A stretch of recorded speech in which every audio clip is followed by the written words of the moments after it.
Mini vlogs. ಇವತ್ತು ನಮ್ಮ YouTube ಕುಟುಂಬಕ್ಕೆ 1,000 ಜನ ಸಬ್ಸ್ಕ್ರೈಬರ್ಸ್ ಕಂಪ್ಲೀಟ್ ಆಗಿದ್ದಾರೆ. Thank you so much. ಇವತ್ತು ನನ್ನ ಡೇ ಸ್ಟಾರ್ಟ್ ಆಗಿದೆ ಅಡುಗೆ ಮನೆ ಕ್ಲೀನ್ ಮಾಡಿಕೊಂಡು. ಯಾಕಂದರೆ ನಿನ್ನೆ ನಾನೇ ಅಡುಗೆ ಮಾಡಿದಿರೋ ಕಾರಣ ನಾನು ಅಡುಗೆ ಮನೆ ಎಲ್ಲ ಕ್ಲೀನ್ ಮಾಡಿ ನಂಗೆ ಬ್ಲ್ಯಾಕ್ ಕಾಫಿ ಕುಡಿಬೇಕನ್ನಿಸ್ತಿತ್ತು. ಬ್ಲ್ಯಾಕ್ ಕಾಫಿನ ಕುಡಿದು ಪೂಜೆ ಎಲ್ಲ ನಮ್ಮ ಮನೇಲಿ ಮುಗಿಸ್ಬಿಟ್ಟಿದ್ರು. ನಾನು ಸ್ನಾನ ಮುಗಿಸ್ಕೊಂಡು ಬಂದು ದೇವ್ರಿಗೆ ಕೈ ಮುಗಿದು ತಿಂಡಿಗೆ ಅಕ್ಕ ಇವತ್ತು ಚಪಾತಿ ಮತ್ತು ಹೆಸ್ರು ಕಾಳು ಸಾಗುನ ಮಾಡಿದರು. ತುಂಬಾ ಚೆನ್ನಾಗಿತ್ತು. ನಾನು ಟಿಫನ್ನ ಮುಗಿಸ್ಕೊಂಡು ಅಮ್ಮ ನನಗೆ ಧನ್ಯ ಮತ್ತು ಮೆಣಸಿನ್ಕಾಯಿ ಮತ್ತು ಅರ್ಶಿನದ ಗೋಟ್ನೆಲ್ಲ ಒಣಗಿಸ್ಬೇಕು ಅಂತ ಹೇಳಿದ್ರು. ಅದನ್ನೆಲ್ಲ ಒಣಗಾಕಿದ್ವಿ ನಾನು ಮತ್ತು ಅಮ್ಮ.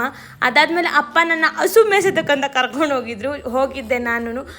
ಆ ಹಸುನ ಮನೆ ಕರ್ಕೊಂಡು ಬಂದು ಒಂದು ಹಸು ಹಾಲನ್ನ ನಾನು ಕರೆದೆ, ಇನ್ನು ಮಿಕ್ಕಿದ ಅಪ್ಪನೇ ಕರ್ಕೊಂಡು ಡೈರಿಗೆ ತಗೊಂಡು ಹೋದ್ರು. ಏನಂದರೆ ಒಳ್ಳೆತನಕ್ಕೆ ಅಥವಾ ಒಳ್ಳೆತನ ಇರೋ ವ್ಯಕ್ತಿಗೆ ಒಳ್ಳೇದಾಗೋದು ತುಂಬ ಕಡಿಮೆ ಅಂತೆ. ಹಾಗಂತ ನಾವು ಒಳ್ಳೇದೇ ಮಾಡಬಾರ್ದು ಅಂತ ಅಲ್ವಾ? ಜೈ ಶ್ರೀ